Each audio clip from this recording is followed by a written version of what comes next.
Halo, assalamualaikum warahmatullahi wabarakatuh.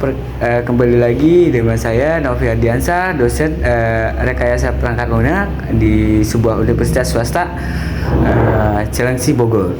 Di sini saya mengundang satu dosen yang itu dari dosen internal kita juga, yaitu Bapak Fatur Rozi dari Prodi Program Studi yaitu Bisnis Teknologi Rekayasa Perangkat Lunak juga. Nah, untuk kesempatan kali ini kita membahas tentang fenomena-fenomena terjadi yang ada di dunia perdosenan. Untuk lebih lanjutnya, yuk kita lihatin diskusi kita dengan Bapak. Itu untuk dosen saat ini yang menarik apa Pak Batur? Kita bahas. Kita nih random nih Pak Batur. Iya. Bahas apa aja? Jadi lebih tepatnya kayak tentang kesejahteraan pegawai ya. Itu penting sekali karena memang dunia kedepannya ini lebih banyak tantangan yang tidak menentu dan juga lebih dinamis seperti itu. Oke, seperti itu mungkin ya. Menurut Pak Batur sendiri, untuk ini segi kita dalam nggak menyinggung dengan kita menyinggung kesejahteraan aja dari segi yang pernah viral sebelumnya yang disampaikan Prof. Stella ya, ngomong dosen-dosen itu kalau bisa ke depannya itu berfokus pada riset ataupun penelitian. Itu menurut Pak Batur gimana? Kan ada beberapa dari teman-teman kita dosen terkadang terkendala dengan keuangan atau finansial terkait publikasi, pelaksanaan risetnya. Itu menurut pandangan Pak Batur sendiri gimana? Jadi sebenarnya itu lebih ke plus minus ya. Itu setiap hal itu, setiap kebijakan pasti mempunyai dampak plus dan juga minus, dan juga dampak kedepannya itu nanti kalau mau menerapkan kebijakan seperti ini hasilnya nanti seperti ini, kalau menerapkan kebijakan yang seperti ini hasilnya kan seperti ini hasilnya. Jadi kalau untuk memang dari kebijakan memang tadi gimana diharuskan diharuskan ini ya, publikasi atau penelitian itu sebenarnya sah-sah saja karena memang dunia akademis itu memang nyawanya itu memang ada di situ. Iya, di riset ya Pak? Iya, betul. Karena akademisi itu tugasnya kan memang sebenarnya untuk mencerahkan apa yang sebenarnya belum tergali lebih dalam. Iya, betul. Ya, jadi itu jadi apa ya, seperti suatu hal yang keharusan malah.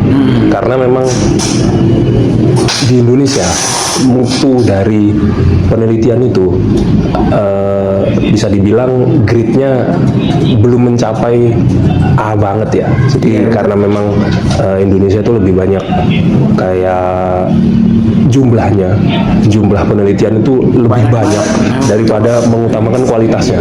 Seperti itu ya. Pandangan saya seperti itu sih. Ya. Kan kita juga bilang tadi membahas tentang kualitas ya. Ya secara garis besarnya kayak gini Pak Batur.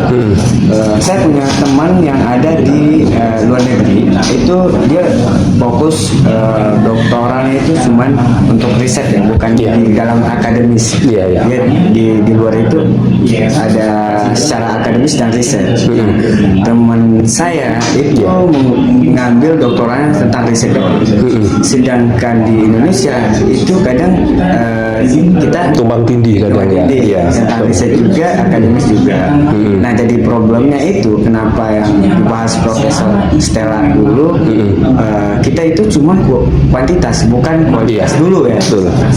Dari segi untuk mencari literasi aja Pak, kita itu juga butuh biaya loh. Bener-bener ini ya, harus hanya untuk akses saja itu masih butuhkan keluar biaya itu memang ya.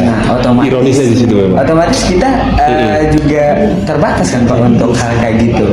Tentang penelitian.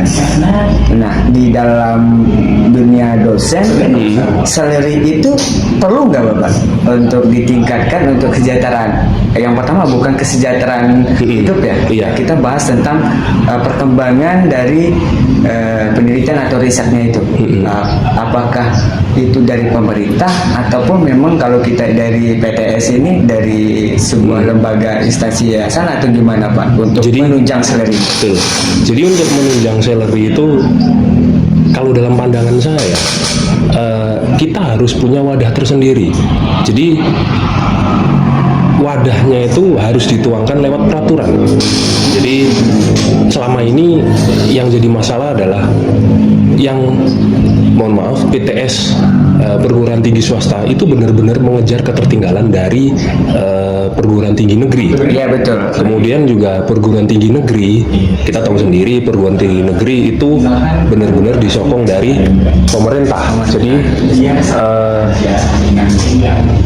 dengan adanya tambahan untuk salary untuk penelitian itu semoga menjadi penambah gairah bagi rekan-rekan kita yang jadi dosen ataupun juga menggeluti dunia riset ini, karena memang gimana ya, melihat dinamika yang ada itu semakin hari kita mohon maaf, kita melihat dari kondisi yang ada itu Indonesia nih benar-benar rate untuk bisa mencapai tingkatan apa itu namanya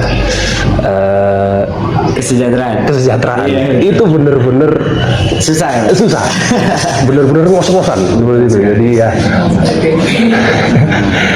mau dikata apa ya, karena memang ya ini ya realitanya seperti itu, karena memang harusnya memang ada satu badan tersendiri untuk siapapun yang bisa mencetuskan lebih banyak penelitian itu harusnya memang mendapatkan tunjangan yang lebih baik lagi seperti itu. Nah, akhir 2024 kemarin kita sebenarnya udah mulai senang nih dengan adanya peraturan Kementerian Kebudayaan Kepristekdikti nomor 447 garis miring P 2024 kalau nggak salah itu membahas tentang tunjangan kinerja. Itu udah bagus banget tuh. Yang sekelas AA aja itu tunjangannya 5 juta loh. Betul. Nah, di segi penambahan kinerja kayak gitu itu luar biasa senang Pak. Menunjang untuk penelitian juga. Ternyata itu dicabut kembali peraturan itu menurut Bapak gimana? Apakah itu cuma hanya sekedar ngasih angin surga buat kita atau gimana? Seharusnya itu harus diterapkan atau tidak gitu loh? Memang harusnya diterapkan ya, karena kita melihat dinamika Indonesia yang ada. Indonesia itu seperti seakan-akan untuk menuju penelitian yang lebih baik itu seakan-akan dipersulit, karena dengan adanya tunjangan kinerja itu harapannya jadi stimulus buat rekan-rekan kita untuk jadi lebih giat lagi, lebih melihat kualitasnya lagi untuk membuat penelitian ataupun riset-riset yang punya dampak lebih banyak di dalam kehidupan masyarakat ataupun juga punya dampak keberlanjutan di tahun-tahun mendatang. Iya betul. Jadi dari situ kita kalau mau bilang kita tinggal di mana, jangan karena gini ya. Aduh, itu kok pedih ya ngomongnya. Istilah yang itu udah planning juga sejak awal ya. Betul. Jadi itu dengan batasan untuk yang asisten ahli saja yang 5 juta itu sebenarnya sudah benar-benar mengakomodir rekan-rekan kita yang istilahnya newbie untuk bisa masuk dunia riset. Ini loh dunia riset, ini loh yang kita akan dapatkan dengan adanya riset, ini loh yang nanti kita akan jadi pencapaian setelah riset itu kita kembangkan. Seperti itu. Memang harusnya kita punya wadah untuk bisa menyuarakan lebih lagi seperti seperti itu. Nah, lucunya ya kenapa dicabut itu saya juga bingung. Iya. Iya. Nah, itu kan kebijakan yang bisa dicabut Iya. lagi karena ada apa Iya, pertimbangan lain. pertimbangan lain ya betul. Ini kita bincang-bincang hari ini kita tuh random ya, Pak? Iya. Nggak usah terlalu fokus, tapi kita fokusnya ke dunia dosen doang. Ya. Siap. Nah,